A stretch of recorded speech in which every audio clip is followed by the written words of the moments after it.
The League of Women Voters of Cape Ann is pleased to bring you 15 to 20-minute interviews with the candidates for Gloucester Ward Council. 1623 Studios is hosting us, and also with us is Ethan Foreman, who's a reporter with the Gloucester Daily Times.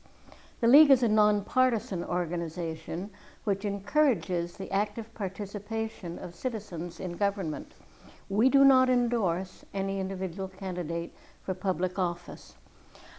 The election is Tuesday, November 4th. I'm June Michaels, a Rockport resident.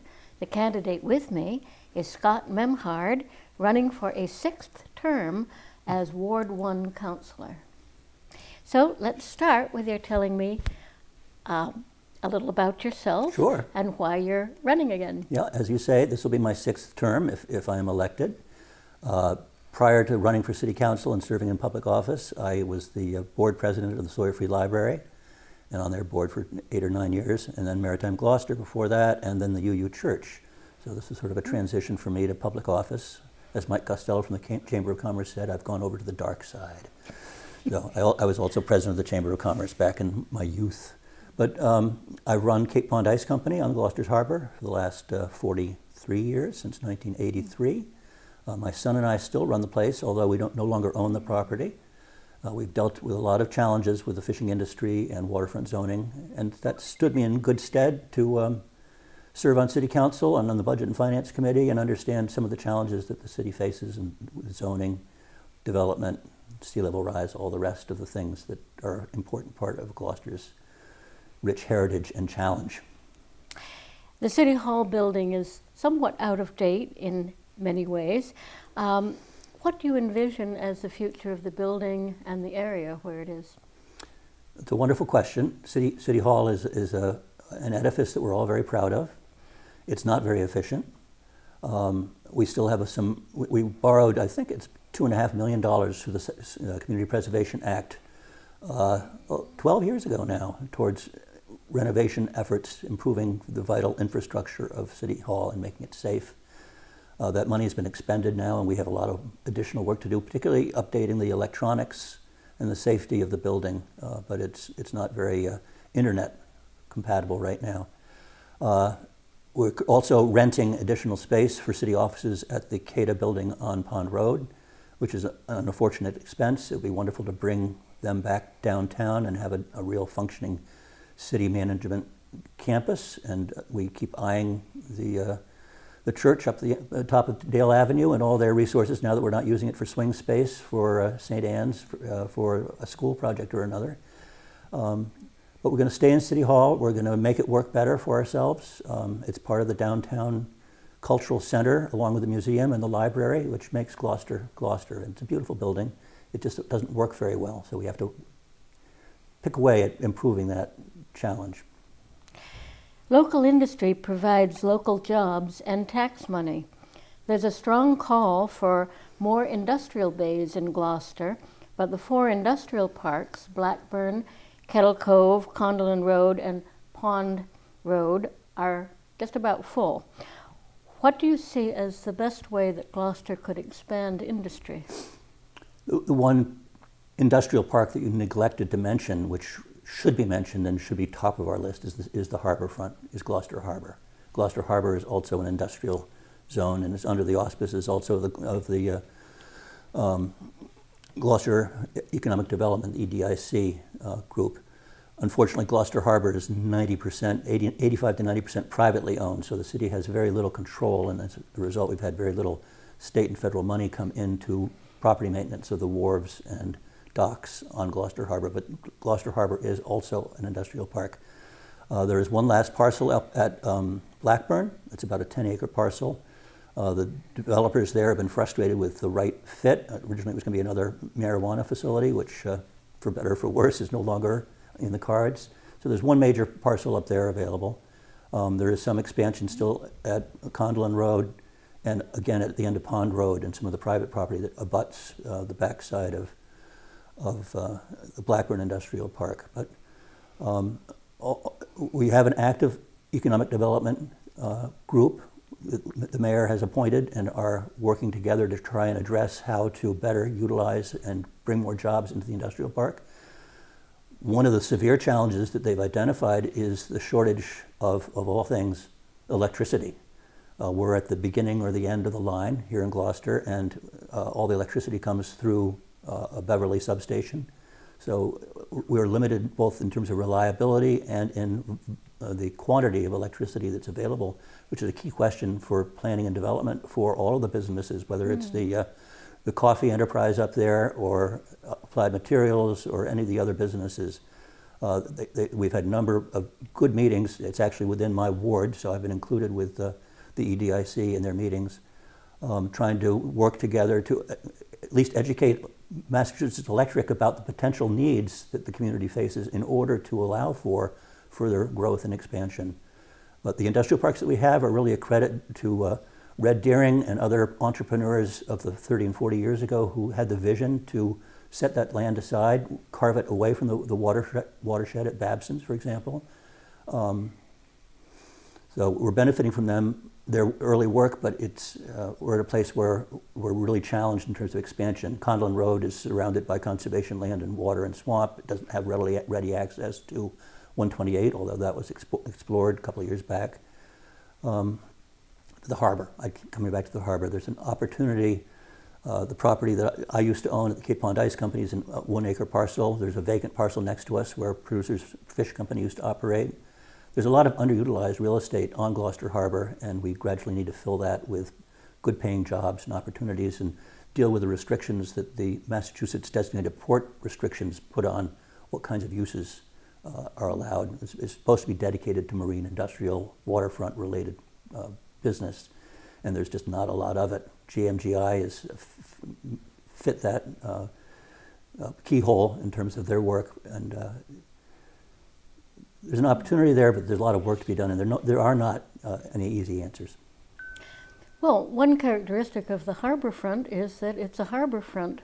So what do you think is the best way for the city to protect the coastal areas and other infrastructure from the effects of climate change? Climate change? And how would how would you go about doing that, considering the reduction in funds available? Yeah, well, as someone serving on the city council, we've been very proactive with adopting some of the new zoning changes that reflect the FEMA flood zone maps that the city is basically assessed based on the exposures that we face, and all the property owners along the waterfront and in the velocity zone, which are potentially damaged by high winds and surf and all the rest. We've instituted restrictions on what can be built or rebuilt along the waterfront. At this point, those restrictions are strictly residential development. So if a building is blown away or washed away, anything that's rebuilt has to be either higher or further back, and in other words, more compatible with survival in the face of rising sea level. When I talk to my constituents on Eastern Point, this is a really serious issue for them. Eastern Point is a private area with private roads, private infrastructure services. They're raising private money again and again and again to preserve the seawall that keeps Niles Pond a great pond and not just a cove, and to raise the level of the public, the roadway behind Raymond's Beach that leads out to the lighthouse and to the yacht club. These are things that they're having to do independently and maintain the quality of life and the value of their properties. But it's true all across the city. Every time we have a king tide, I think tomorrow afternoon at 12:30 is going to be it, and then the next one is just after the election again. We're seeing the pressures where roads that normally are passable, could be Thatcher's Road, could even be Rogers Street, are flooded and have to be shut down for a period of time. And the city's done a lot in terms of resiliency. We've raised and spent a lot of money on planning, on studies. We have, in fact, taken some hard action and put protections in place for the Gloucester High School parking lot and the school itself, with a rebutment that's in place there, and across Causeway Street, again at the sewer treatment plant, which is absolutely key prior to our enormous future investment in the secondary treatment plant at that location. So protecting those vital resources so that they still work and function in spite of sea level rise and all the impacts that we have to deal with that. Switching to freshwater, Upper Banjo Pond and Fernwood Lake in West Gloucester are a watershed and backup reservoir with a dam that's in rather poor repair. There is a proposed development for 25 or 26 single-family homes on the land. What would you like to see done with this parcel? I'd go slow. I'm very familiar with that land because Fernwood Lake was built by the ancestors of my business, Cape Pond Ice Cream. It's a man-made pond. The Holman family, Francis and William Holmans, built Fernwood Lake they flooded a meadow and built those dams 4 generations ago in the 1880s. Fern was not part of the active water system of the city of Gloucester. It's a secondary, and it backs up to Ravenswood Park. But the Banjo Pond project does not come before the city council. It's gone through Planning Board and the Conservation Commission. I'm a little confused because I don't think that it meets the parameters of true cluster zoning. When I talk about cluster zoning development, I think about something like Nugent Farms, where the buildings are consolidated in a way that really maintains an extensive field of open space and access. If I've looked at the plans for the Banjo Pond project, and it appears to be more of a subdivision project with a lot of individual homes, and they may have smaller lot sizes, but it doesn't do what I consider necessary to properly protect the environment and create more open space. And I think that as a city council, we will be reviewing some of the cluster zoning specifications going forward in coming years. I know Tony Gross is interested in doing that. He's the city council president at current time. But I think we need to go slow because it is a vulnerable environment. And the access into that proposed area is on a minor side street off Essex Avenue. On the plus side of what they proposed, the developers have proposed, I understand, is that they would assume responsibility to maintain the Banjo Pond Dam, which is an expense that the city has not been able to get state support to do the way we have at Haskell's Dam, where we put $3 or $4 or $5 million of state money into reinforcing and updating that dam. And Haskell's is an important primary water source for the city. It's actually one of our better quality sources, better than Babson's in terms of the clarity of the water and the quality. Thank you. Gloucester is under a mandate to update the wastewater treatment plant, which is now estimated to cost $206 million. I thought it was just $150 million or two. It's growing. It grows and grows. Where will the money come from in the end, and when will the impact be felt by the water users and sewer users and taxpayers? So again, the administration, the Verga administration, and the current city council has approved borrowing to authorize the project for us to proceed. So we're meeting the EPA's mandate on that front. Where those funds will come from and how they will be distributed in terms of cost between ratepayers and taxpayers is a to-be-determined question. We won't really start the borrowing process for another 3 to 5 years, as I understand it. So the new treatment plant will be in place, I think, 2028 maybe, 2029, if all goes well. We share some of those expenses with the town of Essex, which we provide water and sewer services through, and we'll be reimbursed for some of those. But it's a major question as to how it will be distributed. It's going to be an expensive burden, but I'm so glad and thankful and appreciative that we've stepped up to addressing the problem now, because it will only get more expensive in the future. And we were the sole last East Coast city without a secondary treatment plant. We were dumping primary sewerage into the outer harbor, and that's not good. We need to take responsibility to address that as a community. It also will allow us, hopefully, to better encourage other industrial development within the city, because secondary treatment is key to businesses that rely on sewer and water as well. Dogtown Common was donated in 1930 to the city of Gloucester by the Babson family. to be watershed and a public park. There's some discussion about turning the management over to Essex County Greenbelt Association. That's they would hold the conservation restriction. Yeah. What do you think the city should do? I don't think we should change the status quo at present. I love Dogtown Common. My kids and I, when they were young, spent a lot of time exploring. Whale's Jaw was existent at that time. It hadn't split yet. My old buddy James O. Runkle used to take us up with the kids into Dogtown. It's currently owned in a jigsaw puzzle of city, greenbelt and conservation land, and private ownership. I think we need to spend some money to clarify those boundaries and responsibility for what parcel belongs to whom. But I would not encourage contemplating a consolidation of ownership. I think it's good as it is. The big issue around Dogtown Common seems more to be about whether to encourage access or to keep it private. There are some that want to really improve the trail systems up there and make them more community friendly with way stations and all the rest, and there are others that would just as soon keep it relatively quiet and not developed in terms of public access and use by bicyclists and others. So there's always an interesting dichotomy on that, but we're so fortunate to have the uplands of Dogtown.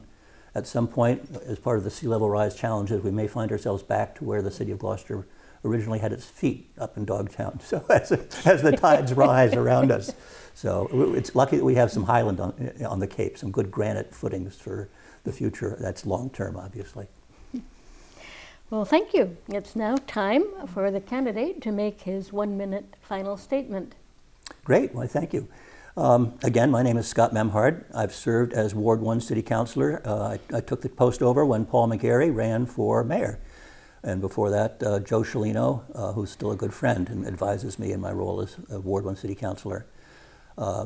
Again, my wife is Martha Oakes at the KPA Museum. We have 3 kids that have been brought up in Gloucester and are now very fortunate to live close by still, and a couple of grandkids that are at the Veterans East Gloucester Elementary School. East Veterans. And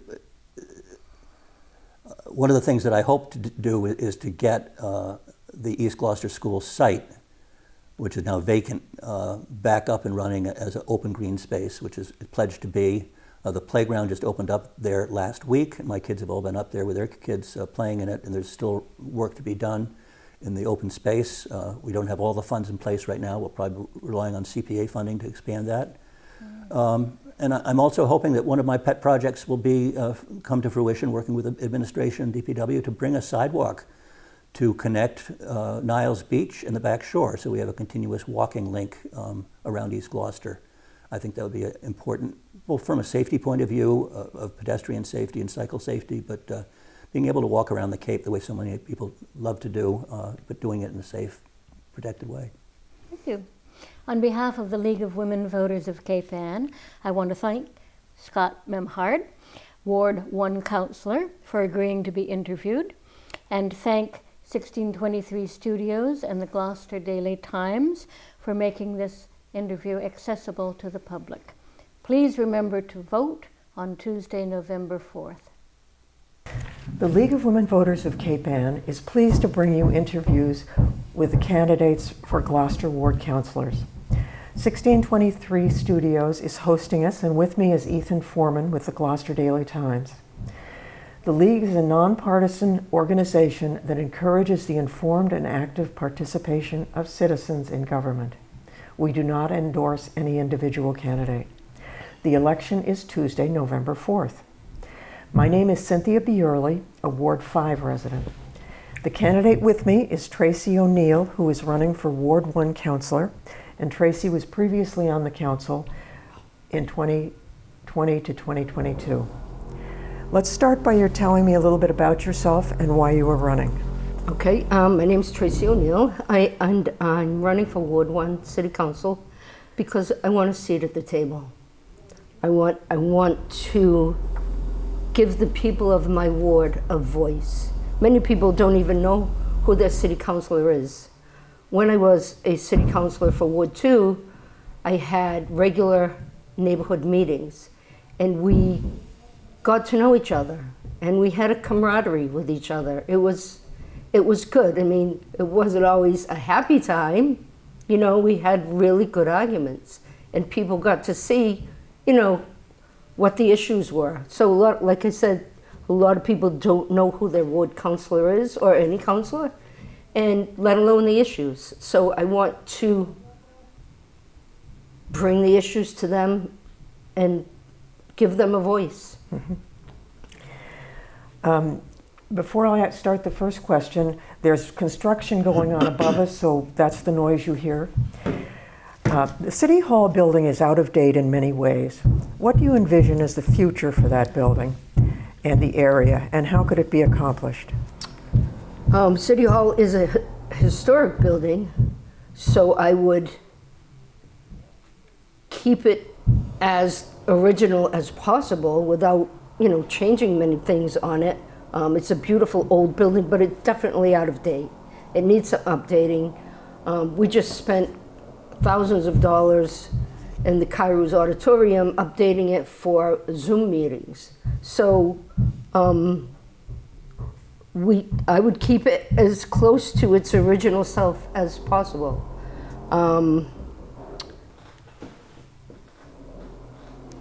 That's it. Okay.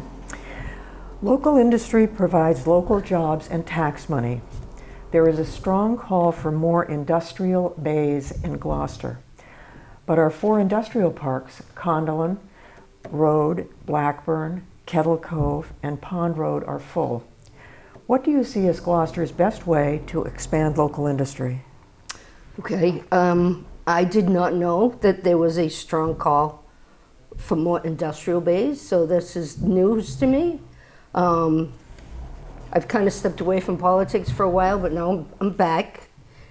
What I would do is approach Applied Materials and see what they need, what they're lacking, what we can offer them to keep them here.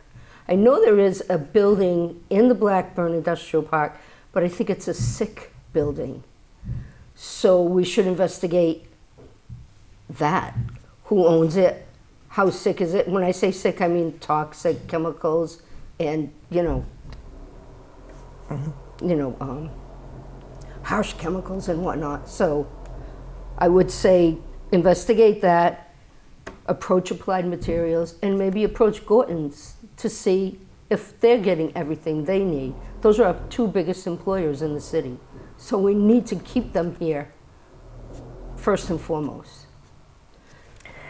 Upper Banjo Pond, Upper Banjo Pond and Fernwood Lake in Gloucester are watershed and backup reservoir with a dam that is in poor repair. There is development proposed for 26 single-family homes on that land. What would you like to see happen to that property? Well, first and foremost, if there's a dam in poor repair, we need to fix that. Secondly, as it is a watershed area and backup reservoir, that's, water is life.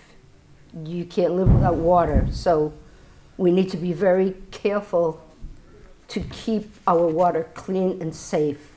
There's a development proposed for 26 homes on that land. Would it be possible to do the development with less and stay away from that area as much as possible? Gloucester is under a mandate to update the wastewater treatment plant, a project estimated to cost $206 million. Where will that money come from? We need to hire an outside auditor to find deficiencies and efficiencies in our budget. And we need to the auditor should find places where we can cut to offset the $206 million that we need. When I was a city councilor, I found $1.2 million in what I thought was questionable expenses. I never did get to have a meeting with the mayor to discuss it. I also found a line item for $85,000 labeled miscellaneous there are things that, you know, if as a person, you have to pay bills. We have to pay bills as a city. We need to be more responsible for our spending. Dogtown Common was donated in 1930 to the city of Gloucester by the Babson family to be kept as a watershed and public park.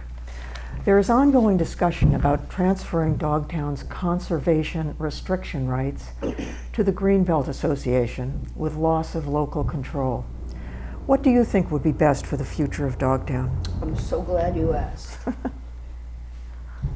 First of all, if you have a multi-million-dollar piece of property, why on earth would you give it to anyone else for free? It doesn't make any sense at all. We don't know what climate change is going to bring. We need that property. We need it to stay in control of the city of Gloucester. When you have a piece of land, and I wrote notes, it comes with a bundle of rights. Key rights in this bundle include the right of possession. You have the right to own it and control it as you see fit within the law. You have the right of exclusion. You can say, you can't come on my property. You have the right of enjoyment, right? You can have people over. And you have the right of disposition, which means you can sell or transfer the property. While a buyer typically receives the complete bundle, these rights can be limited by factors like local laws, easements, or homeowner association rules. So if you transfer this land to someone else, they can take these bundle of rights and transfer them to another entity who can then take those rights and give them to someone else another company or a developer who doesn't have the right to build in a certain place, but they can take the bundle of rights that you gave them and now they can build where they ordinarily could not. So, two good reasons. One, why on earth would you give anything so valuable away to anyone? And two, it's not a good idea to give away a bundle of rights. Thank you. How do you think it would be best to protect Gloucester's coastal resources and infrastructure to mitigate climate change? Stop building on wetlands and swamps, and stop pretending that they're not swamps and not wetlands. Stop the zoning changes that allow for homes to be built so close together. I am hearing this from people. I mean, Haskell Street is one case in point. They're stuffing homes in so close together that there's no place for the water to go when it rains hard or when storms come and water flows. It's just, and the land is not able to absorb because you've built so many homes and you've filled in the wetlands and the swamps. So address the zoning changes and stop building on wetlands and swamps. It's time for the candidate to make a final statement about why you're running and what you'd like the voters to know. Okay. My name is Tracy O'Neil. I'm running for Ward 1 City Councilor. The people that I talk to are concerned about the economy. Their utility costs, health care costs, and food costs are spiraling up and not coming down. Then they tell me about their taxes. Because taxes have gone up every single year, and they have gone up 23% since 2022. That's 3 years. So we need an outside auditor to audit every department to find efficiencies where places can be more efficient. The auditor will also find places to decrease things, put cuts in the budget to offset the price of the sewer treatment system. The school budget also needs to be examined. They will tell you that the school budget is 54 million, but we get 12 million from the state, which gives us 68 million. Plus we have 20 million in the budget for the upkeep of the buildings, plus 2 million for school choice. That brings us to about $90 million. That's 60%, more than 60% of the total budget. We really need to cut spending. It's nothing to do with the teachers or the DPW or anyone else. This is about leadership and common sense. I don't have all the answers, but I'm not afraid to go find them. I'll do my research, I'll do the homework, and that's what we need to do. We need to really dig deep and figure out where we can find money and, you know, tighten our purse strings. Thank you. On behalf of the League of Women Voters of Cape Ann, I want to thank Tracy O'Neil, candidate for Ward 1, for agreeing to be interviewed, and 1623 Studios and the Gloucester Daily Times for making it accessible to the public. Please remember to vote in the Gloucester election on Tuesday, November 4th.